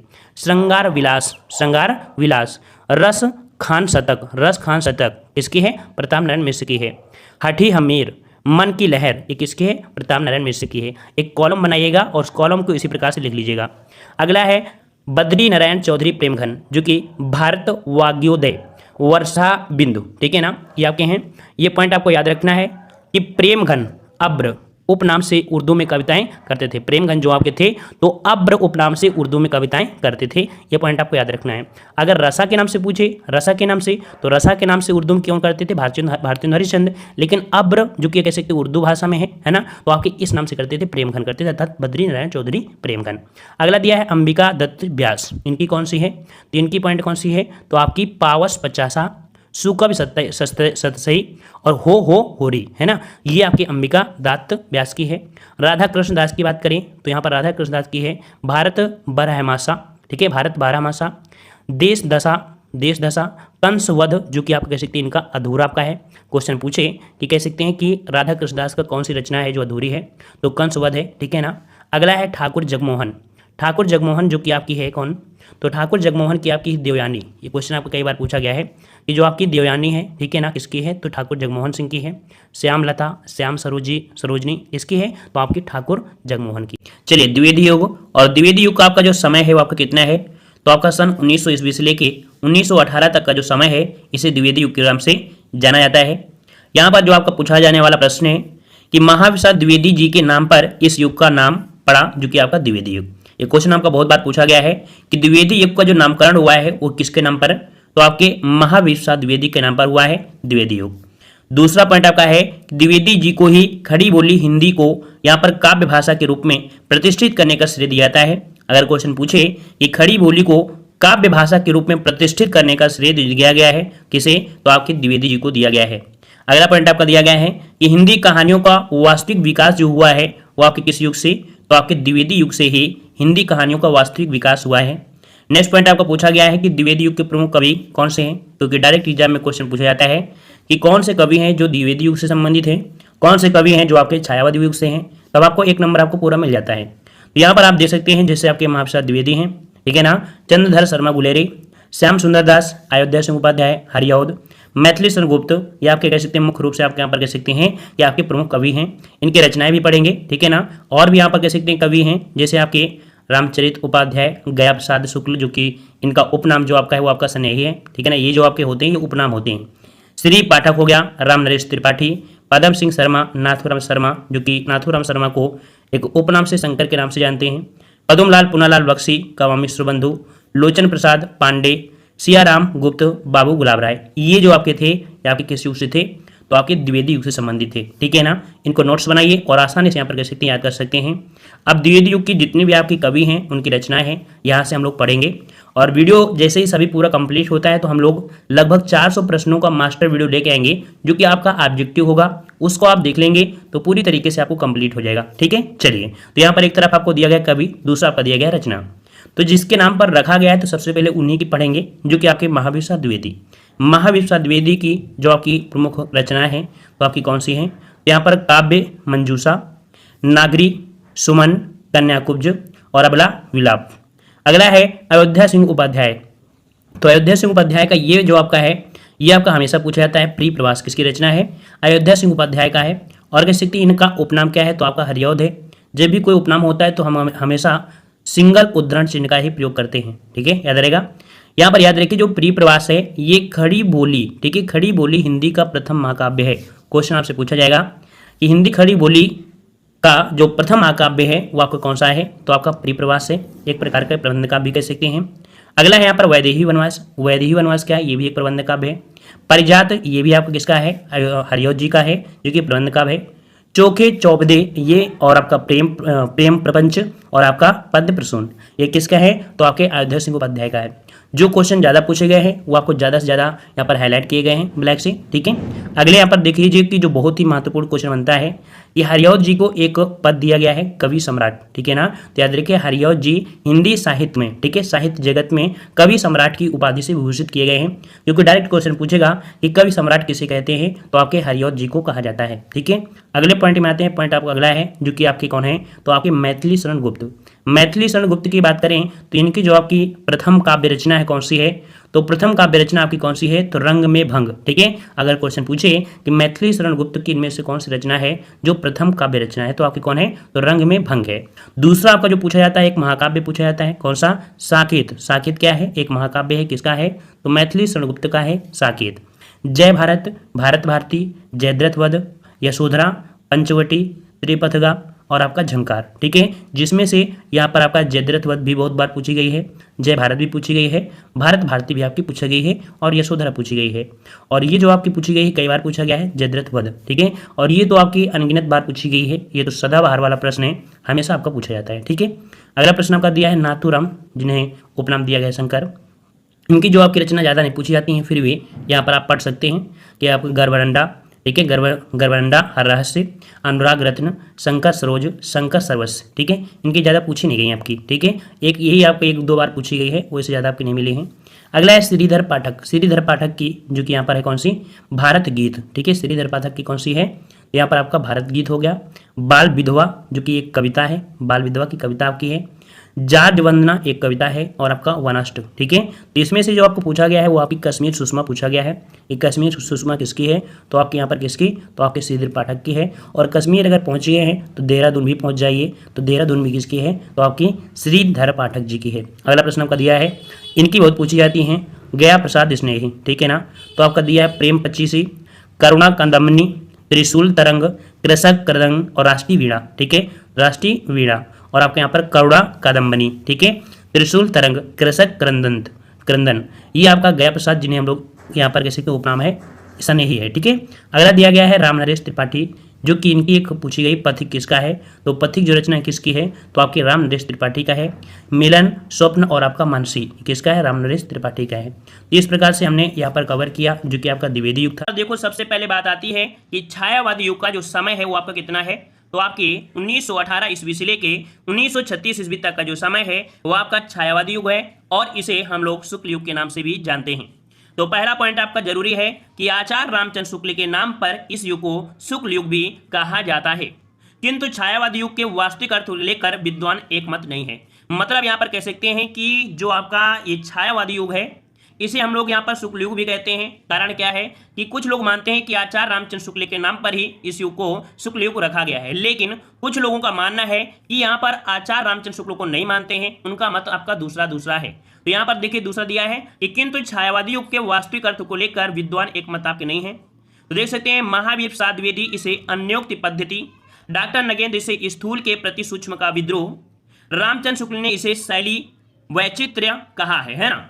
जयशंकर प्रसाद, सुमित्रानंदन पंत, सूर्यकांत त्रिपाठी निराला और महादेव वर्मा छायावादी युग के 4 प्रमुख स्तंभ माने जाते हैं। कौन कौन, याद रखिए छायावादी युग में मुख्य रूप से कभी कभी क्वेश्चन ये पूछा जाएगा कि ये बताइए इनमें से कौन मुख्य रूप से आपके छायावादी आपके कवि हैं, तो आपके कौन हो जाएंगे, जयशंकर प्रसाद, सुमित्रानंद पंत, सूर्यकांत त्रिपाठी निराला और आपके महादेवी वर्मा। ये मुख्य रूप से आप कह सकते हैं कि छायावादी युग के आपके प्रमुख आपके स्तंभ है, मेन आपके ये आपके माने जाते हैं, ठीक है ना।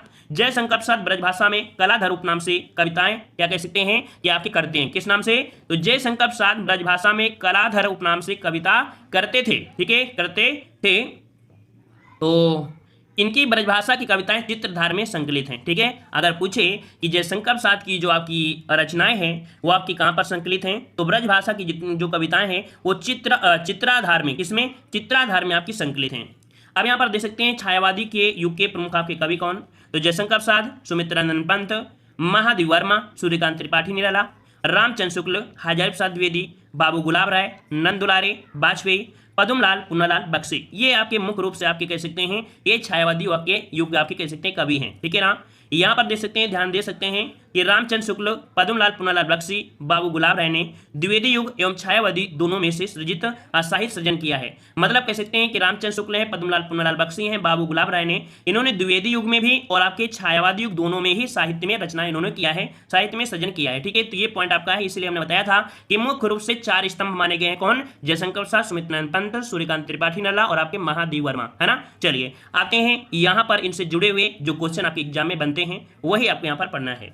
छायावादी युग के प्रमुख कवि और उनकी रचनाएं, तो देखिए जयशंकर प्रसाद, सबसे पहले पॉइंट जयशंकर प्रसाद में, तो यहाँ पर देख सकते हैं कि इनका एक महाकाव्य है आपका कामायनी, है ना, कामायनी, आंसू, झरना, लहर और आपका प्रेम पथिक। अगर प्रेम पथिक की बात करते हैं तो आपके अतुकांत शैली में लिखी गई है ना। यहीं पर देख सकते हैं उर्वशी, है ना, अयोध्या का उद्धार, कानन कुसुम, खड़ी बोली का प्रथम काव्य संग्रह है ना। अगर क्वेश्चन पूछे कि खड़ी बोली का प्रथम काव्य संग्रह किसे बोला गया है, तो आपके कानन कुसुम का, जो कि आपके जयशंकर प्रसाद का है। आपके दिमाग में एक पॉइंट ये भी आ रहा होगा कि यहाँ पर आपका उर्वशी दिया गया है। जी हाँ, उर्वशी लिखा है। जब ऑप्शन के अनुसार रामधारी सिंह दिनकर ना मिलेंगे तब आपको जवाब यहाँ पर देना है। समझ में आ गया ना, इस पॉइंट पर थोड़ा सा हाईलाइट कर लीजिएगा, ठीक है ना। चलिए अगला दिया है वन मिलन और आपका करुणालय, ये आपके मुख्य रूप से है जो आपके एग्जाम में आती हुई, आपकी कामायनी है, आंसू है, प्रेम पथिक है और आपके उर्वशी और आपका कानन कुसुम, ठीक है। इतना पॉइंट हो गया। यहाँ पर देख सकते हैं आपको पॉइंट दे दिया गया है कि रामधारी सिंह दिनकर ने भी उर्वशी की रचना की है। यदि विकल्प में जयशंकर प्रसाद एवं रामधारी सिंह दिनकर दोनों दिए गए हों तो ऐसी स्थिति में रामधारी सिंह दिनकर इसका सही उत्तर होगा। देखो हमने आपको बताया था ना कि दोनों ने किया है, लेकिन ऑप्शन के अनुसार आपको लगाना है। मेन फोकस आपके किस पर आपका है, तो आपके रामधारी सिंह दिनकर। अगर ऑप्शन में रामधारी सिंह दिनकर नहीं है तब आपको यहाँ पर जयशंकर लगाना है, अगर दोनों है तब आपको रामधारी सिंह दिनकर लगाना है। समझ में आ गया होगा, ठीक है। चलिए आते हैं, यहाँ पर आपके कुछ और भी दिए हैं, झरना, आंसू, लहर, कामायनी ही जयशंकर प्रसाद की छाया छायावादी आपकी रचना है, ठीक है ना। ये जो आपकी रचना है वो कैसी छायावादी आपकी रचना है। देख सकते हैं कामायनी के बारे में, तो कामायनी जयशंकर प्रसाद की अंतिम कृति है, ठीक है। ये भी क्वेश्चन आपको याद रखना कि कामायनी जयशंकर प्रसाद की अंतिम कृति है, ठीक है। इनकी कृति झरना को छायावाद युग का प्रथम काव्य संग्रह माना गया है, ठीक है। क्या कह रहा है कि झरना को, कौन सा झरना को छायावादी युग का प्रथम काव्य संग्रह माना गया है। एक पॉइंट अभी आपने और भी पढ़ा था कि कानन कुसुम खड़ी बोली का प्रथम काव्य संग्रह है, ठीक है। क्या कानन कुसुम खड़ी बोली का प्रथम काव्य संग्रह है। यहां पर जो झरना दिया है, झरना को छायावादी युग का प्रथम काव्य संग्रह माना जाता है। दोनों पॉइंट एक साथ नोट करिएगा, ठीक है। आते हैं अगले प्रश्न को। प्रश्न आपसे अगला दिया है सूर्यकांत त्रिपाठी निराला, इनका उपनाम क्या है, निराला है, ठीक है ना। जो भी उपनाम होते हैं वो आपके हमेशा एकल उद्धरण चिन्ह से आपके होते हैं, जैसे आपको ये दिया गया है, ठीक है ना। चलिए इनके क्या दिया है, अनामिका, परिमल, तुलसीदास, ठीक है। याद रखिए कि अगर एग्जाम में ये आ जाए तो आप लोग कंफ्यूज मत होइएगा कि तुलसीदास, तो सोचो तुलसीदास ने किया, नहीं, तुलसीदास ने ही आपके सूर्यकांत त्रिपाठी निराला ने तुलसीदास रचना किया है, ठीक है ना। यहाँ पर देख सकते हैं गीत का, यह ललित गीतों का आपका संग्रह थी, ठीक है। कुकुर मुत्ता, ठीक है, ये पूछा जाता है किसके, सूर्यकांत त्रिपाठी निराला के हैं। नए पत्ते, है ना, अरिमा, बेला, आराधना, ये सभी आपकी हैं, ठीक है ना। अच्छा, यहाँ पर आपको दिया है महादेव वर्मा में देख सकते हैं यामा, रश्मि, नीरजा, शांतिगीत, निहार, ये प्रथम काव्य कृति है। कौन सी, आपकी निहार, इनकी प्रथम काव्य कृति है। अतीत के चलचित्र, जो कि आपका एक रेखा चित्र है, और आपका दीपशिखा। कुछ यहाँ पर देख सकते हैं कि रश्मि, नीरजा, शांतिगीत और निहार के सभी गीतों का संग्रह जो मिलता है, कहाँ पर मिलता है, तो आपके यामा में प्राप्त होता है, ठीक है। चलिए आते हैं अगला प्रश्न आपका सुमित्रा नंदन पंत की बात करते हैं। तो यहाँ पर देख सकते हैं कि इनकी जो प्रमुख कृतियां है, रचनाएं हैं, वो आपकी लोकायतन है, गुंजन है, ठीक है, युगांत, पल्लव, युगवाणी, उच्छावास, वीणा, ग्रंथि, चिदंबरा, कला और बूढ़ा चांद। तो देखो यहाँ पर जो आपके ये पॉइंट आपके दिए हैं ब्लैक वाले ना, वही आपके सबसे ज्यादा पूछे गए आपके क्वेश्चन है ना। लोकायतन किसकी है, सुमित्रानंद पंत की है। गुंजन किसकी है, सुमित्रानंद पंत की है। पल्लव किसकी है, सुमित्रानंद पंत की। चिदंबरा किसकी, सुमित्रानंद पंत की है। कला, बूढ़ा चांद, सुमित्रानंद पंत की, और आपकी वाणी। समझ में आ गया होगा। अगला है उदय शंकर भट्ट, जो कि यहाँ पर दिया है अमृत और विष, है ना। उदय शंकर भट्ट की कौन सी है, अमृत और विष है। राका, विसर्जन, युगदीप, मानसी और आपका तक्षशिला, ठीक है ना। तो ये कह सकते हैं कि आपका छायावादी युग था, आपका शुक्ल युग में इतना आपका था।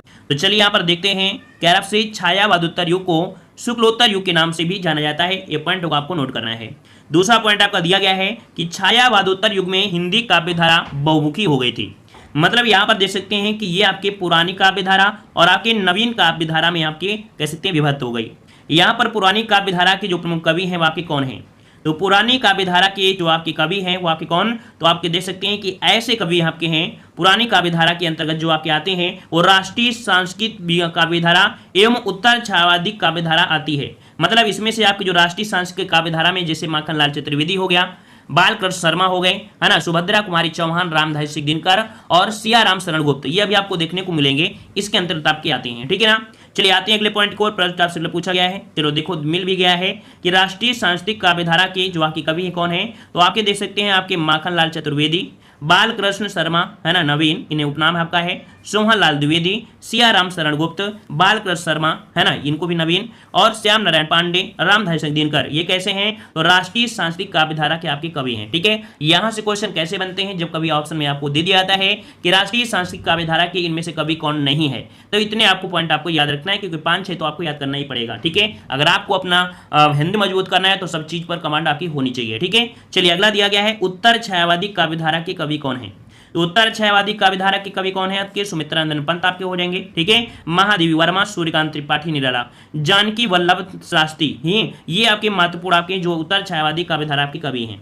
अब आते हैं हम लोग नवीन काव्यधारा, वैकृतिक गीत काव्यधारा के जो आपके कवि हैं कौन है, देखो वैकृतिक गीत कविता धारा के जो आपके कवि हैं वो आपके कौन है, तो आपके हरिवंश राय बच्चन, भगवती चरण वर्मा, नरेंद्र शर्मा, रामेश्वर शुक्ल, है ना, जिन्हें हम लोग अंचल उपनाम से जानते हैं, ये नवीन काव्यधारा में आते हैं, ठीक है।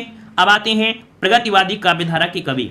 प्रगतिवादी काव्यधारा के कवि में नागार्जुन, रांगे राघव, शिवमंगल सिंह सुमन, केदारनाथ अग्रवाल, त्रिलोचन, ठीक है, ये किसमें आपके हैं, प्रगतिवादी काव्यधारा के कवि। अब ये मत समझिए कि हम ये पढ़ेंगे, अभी आपको रचनाएं भी पढ़ना है इसी में, ठीक है। बस आपको ये बैकग्राउंड बता रहे हैं कि इसके अंतर्गत आपके ये होते हैं, अभी इनकी महत्वपूर्ण रचनाएं भी आपको पढ़ना है। प्रगतिवादी काव्यधारा के कवि कौन, नागार्जुन, रांगे राघव, शिवमंगल सिंह सुमन, केदारनाथ अग्रवाल और आपका त्रिलोचन।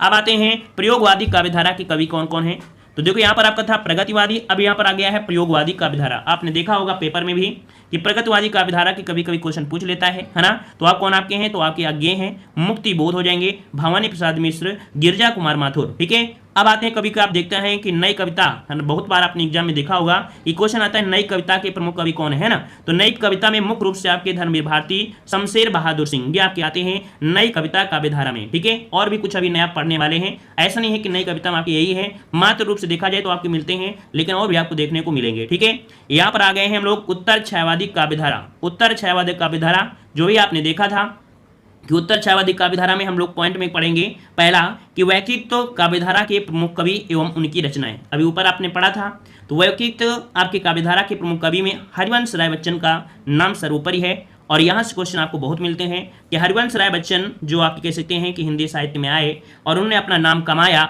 उसका कारण था कौन, तो इनकी एक रचना थी मधुशाला। मधुशाला से ही इतना ज़्यादा कह सकते हैं कि विकसित हो गए, सब लोग इनको जानने लगे। ठीक है ना, तो इनकी जो प्रमुख रचनाएं है वो आपकी कौन है, तो मधुशाला, मधुबाला है ना, और मधुकलश, ये तीन इनकी रचनाएं बहुत ज़्यादा आपकी हैं। ठीक है, वहीं पर आपका निशा निमंत्रण है, लेकिन एक पत्रिका आपके क्वेश्चन पूछा जाता है जो कि आपको प्रीवियस क्वेश्चन में आपको देखने को मिला होगा और हमने पढ़ाया भी है कि ऐसा कौन सी पत्रिका हरिवंश राय बच्चन की है जो कि उनके इंग्लैंड प्रवास के दौरान लिखी गई थी, है ना। ये क्वेश्चन अभी हमने शायद आपको हाल ही में पढ़ाया था। तो ये पत्रिका है प्रणय पत्रिका, जो कि इंग्लैंड प्रवास काल के दौरान लिखा गया एक गीत संग्रह है। ठीक है, और एक रचना आपकी कौन सी है, तो हलाहल। ठीक है ना, हलाहल और आपका प्रणय और दो चट्टाने, है ना। तो इस प्रकार से इसका स्क्रीनशॉट भी ले लीजिए। हरिवंश राय बच्चन, है ना, तो कौन कौन से आपको याद रखना है, मधुशाला, मधुबाला, मधुकलश। एक ये प्रणय पत्रिका है जिसे आपको नोट करना है, और दो चट्टाने ये आपके मुख्य रूप से हैं। ठीक है, तो जो चीज पर हाईलाइट आपका किया गया है उस पर आपको फोकस करना है। आते हैं अगले राइटर की ओर। राइटर आपके कौन है, नरेंद्र शर्मा।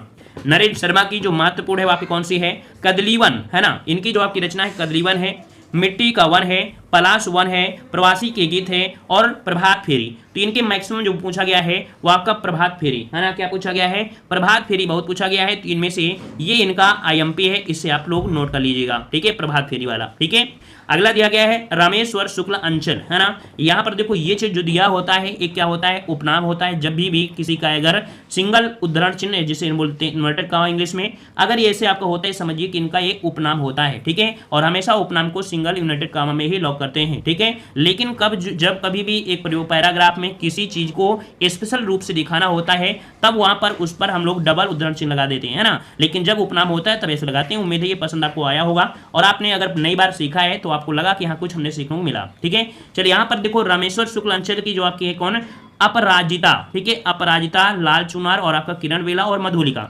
इनमें से क्या याद करना है, हमेशा याद करना है कौन सा, मधुलिका और आपकी अपराजिता, और कौन सा आपका है लाल चुनर और आपका किरण बेला। लगभग उससे सही इनके तीनों है, तीनों ही रट लीजिएगा, कोई दिक्कत नहीं है ना। चार ही आपकी हैं। आते हैं अगले प्रश्न को। प्रश्न अभी हमने बताया था कि राष्ट्रीय सांस्कृतिक काव्यधारा के प्रमुख कवि, मतलब स्टार्टिंग में हमने आपको बताया था कि जो आपका पुरानी काव्यधारा है उसमें से आपको तोड़ दिया गया है ना, और उन्हीं में से एक मिल जाता है राष्ट्रीय सांस्कृतिक काव्यधारा के कवि। कौन है, तो आपके माखनलाल चतुर्वेदी। अब माखनलाल चतुर्वेदी में यहाँ पर देख सकते हैं कि हिम तरंगड़ी, जो कि बहुत बार इनका क्वेश्चन पूछा गया है। ठीक है ना, तो हिम तरंगड़ी माखनलाल चतुर्वेदी को, इनको 1955 में पहला पुरस्कार इनको दिया गया था साहित्य में। ठीक है ना, याद रखिएगा यहाँ पर माखनलाल चतुर्वेदी, हिम तरंगड़ी, है ना, ये आपको याद रखना है। वहीं पर हिमतरंगी अगर आपको याद है तो ये भी याद रखना है, हिम करीटनी ये भी आपको याद रखना है। युग चरण, माता, पुष्प की अभिलाषा। तो भाई पुष्प की अभिलाषा एक आपका कह सकते हैं कि हाई स्कूल में भी आपको चैप्टर है, उसमें आपने प्रवृत्ता में पढ़ा भी होगा, गद्यांश पद्यांश लिखने को आपको आता है। तो यहाँ पर याद रखिए माखनलाल चतुर्वेदी में कौन, तो आपकी हिम तरंगड़ी और आपके पुष्प की अभिलाषा, ये तो आपको याद ही रखना है। साथ में युग चरण भी आपको क्वेश्चन पूछा जाता है। ठीक है ना, तो चार है, इनको भी यहाँ पर रख सकते हैं। अगला है बालकृष्ण शर्मा नवीन, है ना। तो यहाँ पर याद रखिए ये आपके नवीन, है ना, इनका उपनाम इनके साथ जोड़ा जाता है हमेशा, बालकृष्ण शर्मा नवीन। उर्मिला, रश्मि रेखा, अपलक और कुमकुम और हम बिस्पाई जन्म के। ठीक है, अब इनमें से कौन याद रखना है, तो याद रखना है कौन सा आपका, उर्मिला, रश्मि रेखा। ठीक है, एक होता है रश्मिरथी, लेकिन यहाँ पर है रश्मि रेखा है। ठीक है ना, रश्मिरथी आपको रामधारी सिद्धिनपर में होता है। यहाँ पर जो पूछा है उर्मिला, रश्मि रेखा, अपलक, कुमकुम और आपका हम बिस्पाई जन्म के। ठीक है, तो बस ये वाला याद रख लेना है और ये याद रखना है, ये याद रखना है। ठीक है, अगला दिया है सुभद्रा कुमारी चौहान, जो कि देखा जाए हिंदी साहित्य में एक वीरांगना है, मतलब कह सकते हैं कि हमेशा वीरता की कविताएं लिखने के लिए जाना जाता है सुभद्रा कुमारी चौहान को। ठीक है, जिनमें देखो वीरों का कैसा हो बसंत, है ना, एक कविता है त्रिधारा है, मुकुल है ना। तो मैक्सिमम क्वेश्चन यही पूछा गया है, वीरों का कैसा हो बसन से ये आपकी बहुत बड़ी पहचान इन्होंने अपने हासिल कर लिया है। ठीक है, तो अब आते हैं अगले प्रश्न को। प्रश्न आपसे अगला है रामधारी सिंह दिनकर। रामधारी सिंह दिनकर जो कि आप देख सकते हैं उर्वशी के लिए इनको पुरस्कार भी दिया गया था, है ना। और यहाँ पर जो पुरस्कार वगैरह है वो भी आपको जल्दी वीडियो में देखने को मिल जाएंगे, वैसे हमने बहुत पहले कराया भी था। तो देखो रामधारी सिंह दिनकर आपके उर्वशी, हुंकार, कुरुक्षेत्र, द्वंद्व गीत, रसमरथी। देखो अब आ गया ना रसमरथी, तो रसमरथी हो गया। रेणुका, रेणुका भी इनकी पूछी जाती है। रसवंती है, इतिहास के आंसू, दिल्ली, धूप और धुआं, नीम के पत्ते आदि, है ना। याद कौन कौन से करना है, तो याद आपको करना है उर्वशी, हमेशा याद करना है। हुंकार भी याद ही होगा, कुरुक्षेत्र हो गया, रसमरथी हो गया, रेणुका, ठीक है ना। इतिहास के आंसू, ठीक है, इतने आपको महत्वपूर्ण है जिनको आपको याद रखना है। एक रसवंती, ठीक है। आते हैं अगले प्रश्न को, कह रहा है सियाराम शरण गुप्त। सियाराम शरण गुप्त जिसमें देख सकते हैं कि अनाथ दिया है, दुर्वादल दिया है, आरदा, पायेद, बापू, उन्मुक्त नकुल और आपका नोआ खाली आदि। इनमें से कौन सा पढ़ना है, इनमें से आपको पढ़ना है बापू, ठीक है। बापू इनमें से आपको पढ़ लेना है, ज़्यादा खास इनसे क्वेश्चन आपके नहीं पूछे गए, लेकिन ये वाला आपका पूछा भी गया एक बार, ठीक है। और अनाथ भी पढ़ लीजिएगा, 3 पढ़ लीजिए, आपको लगभग आ जाएंगे, यहीं से मिलेगा। अब आते हैं अगले पॉइंट को। पॉइंट आपको दिया है प्रगतिवादी काव्यधारा। डायरेक्ट क्वेश्चन यहाँ से बनते हैं कि प्रगतिवादी काव्यधारा के जो आपके प्रमुख कवि हैं वो आपके कौन हैं। तो देखो यहाँ पर प्रगतिवादी काव्यधारा जो आपका समय सीमा दे दिया गया है 1936 से लेके 1943 तक आपका जो समय है प्रगतिवादी काव्यधारा का है ना। तो देख सकते हैं क्वेश्चन आपसे बनता भी है और पूछा भी गया था कि प्रगतिवाद का पहला अधिवेशन कहाँ पर हुआ था। प्रगतिवाद का पहला अधिवेशन कहाँ हुआ था, 1936 में, है ना। कहाँ पर हुआ था, लखनऊ में हुआ था। और इसके सभापति कौन चुने गए थे, तो आपके प्रेमचंद आपके चुने गए थे, है ना। ये प्रैक्टिस सेट हमने आपको कराया था जिसमें से आपको क्वेश्चन बताया भी था। दूसरे अधिवेशन का सभापतित्व रविन्द्रनाथ ठाकुर ने किया था। किसने, रविन्द्रनाथ ठाकुर ने। तो पहला आपके प्रेमचंद है, दूसरे आपके रविन्द्रनाथ ठाकुर ने किया था। सुमित्रानंद पंत का काव्य संग्रह आपका जो आपका है युगवाणी प्रगतिवाद का प्रथम काव्य माना जाता है। आईएमपी है, यहाँ से आप नोट करिएगा कि सुमित्रानंद पंत का काव्य संग्रह युगवाणी प्रगतिवाद का प्रथम काव्य संग्रह माना जाता है। क्लियर हो गया है। चलिए आते हैं अगले प्रश्न को। प्रश्न आपसे अगला पूछा गया है कि प्रगतिवाद शब्द का सर्वप्रथम प्रयोग जो किया था वो आपकी 1942 ईस्वी में मुक्तिबोध ने अपने एक लेखक प्रगतिवाद एक दृष्टि आगामी कल में ये किया था ना। क्वेश्चन ये पूछे कि प्रगतिवाद शब्द का सर्वप्रथम प्रयोग जो किया था किसने किया था, तो आपके किसने, यहाँ पर मुक्तिबोध ने किया था। किसमें किया था, तो एक लेख लिखा था प्रगतिवाद एक दृष्टि आगामी कल में, ठीक है। ये भी याद रखना है और ये भी याद रखना है क्योंकि सुमित्रानंद पंत का काव्य संग्रह युगवाणी प्रगति का प्रथम काव्य संग्रह है ना, लेकिन ये जो लेख लिखा गया है वो आपका कह सकते हैं इसमें है, ठीक है, जो मुक्तिबोध ने। उम्मीद है दोनों पॉइंट आपको याद रखें। अब दिया है प्रमुख प्रगतिवादी कवि एवं उनकी रचनाएं। प्रमुख प्रगतिवादी कवि एवं उनकी रचनाएं। अब यहाँ पर देख सकते हैं कि आपके कवि दिए हैं, उनकी रचनाएं दिया है। क्या कवि है, कौन से हैं, तो यहाँ पर आपके दिए हैं नागार्जुन। नागार्जुन को हम लोग वैद्यनाथ मिश्र के नाम से भी जानते हैं। अगर क्वेश्चन पूछे कि वैद्यनाथ मिश्र जो आपके हैं वो आपकी कौन है, तो आपके नागार्जुन को कहते हैं, ठीक है ना। इनके भी क्वेश्चन आपके बहुत बनते हैं, इनकी रचनाएं क्वेश्चन बहुत पूछे जाते हैं। युगधारा, है ना, प्यासी पथराई, आंखें, ठीक है, भस्मांकुर, रत्नगर्भ, पुरानी जूतियों का कोरस, हरिजन गाथा जो कि इनकी कविता है। अब मैक्सिमम पूछी जाती है युगधारा, है ना, आईएमपी है। नागार्जुन की जो आपकी पूछी जाती है मैक्सिमम आपकी युगधारा की पूछी जाती है ना। प्यासी पथराई और आंखें, इनको नोट कर लीजिएगा। आते हैं अगले प्रश्न को। प्रश्न आपसे अगला है, देखो नोट सभी कुछ करना है लेकिन फोकस जिस प्रकार से इसमें किया गया है उसी पर फोकस करना है क्योंकि ऐसे क्वेश्चन आपके पूछे गए हैं, ठीक है ना। जिन पर आपको ब्लैक कलर आपका ज्यादा किया गया है वो पूछे गए हैं, ठीक है। शिवमंगल सिंह सुमन, है ना। अगर पूछे कि इनका पूरा नाम क्या है सुमन का, तो आपका शिवमंगल सिंह सुमन आपका है, ये आपका हो जाता है, ठीक है ना। जीवन के गान, हिल्लोर, प्रलय, सृजन, मिट्टी की बारात जो कि एक काव्य संग्रह है। मिट्टी की बारात के लिए इनको पुरस्कार भी दिया गया था, है ना। मिट्टी की बारात किसका है, शिवमंगल सिंह सुमन है। और साथ में पूछा गया था क्या, हिल्लोर भी इनका पूछा गया है और प्रलय भी पूछा गया था, ठीक है। तो इस प्रकार से 3-4 क्वेश्चन जो रचना है इनकी भी आपकी हैं। अगला है रागे राघव। रांगे राघव, रांगे राघव में आपकी पांचाली है और आपका पिघलते पत्थर, अजेय, खंडहर, मेधावी राह का दीपक, देवदासी, अधूरी मूरत, सम्राट का वैभव। देखो यहाँ पर सम्राट का वैभव, देवदासी, अधूरी मूरत, अजय और पांचाली, खंडहर, ये सभी क्वेश्चन आपके पूछे गए हैं, ठीक है। इनके सभी क्वेश्चन आपके पूछे गए हैं। आपका अगला क्वेश्चन दिया है केदारनाथ अग्रवाल और केदारनाथ अग्रवाल में देख सकते हैं युग की गंगा, नींद के बादल, समय समय पर, अपूर्वा, पंख और अवतार, है ना। इनमें से देखा जाए कि यहाँ पर जो आपका पूर्वा है इनका पूछा भी गया है, युग की गंगा भी आपका पूछा गया है, ठीक है ना। तो ये भी आपको याद रखना है। और त्रिलोचन आ गया है, त्रिलोचन जो देख सकते हैं गुलाब और बुलबुल, मैं उस जनपद का कवि हूँ। सबसे ज्यादा क्वेश्चन मैं उस जनपद का कवि हूँ ये आपका पूछा गया है। इसका है त्रिलोचन शास्त्री का है, त्रिलोचन आपका हो जाएगा, ठीक है। यहाँ से आपका हो गया है। अगला पॉइंट आपका आता है प्रयोगवाद एवं नई कविता। तो देखो वीडियो बड़ा हो रहा है, प्रयास किया था कि कवर हो जाए लेकिन यहाँ पर इतने लेखक हैं, इतनी रचनाएं हैं और हमने आपका प्रयास हमेशा यही किया है कि छोटा वीडियो हो और जिसमें से आप कम समय में ज़्यादा से ज़्यादा यहाँ पर ज्ञान ग्रहण कर सकें, ठीक है ना। अब यहाँ पर प्रयोगवाद है, प्रयोगवाद एवं नई कविता।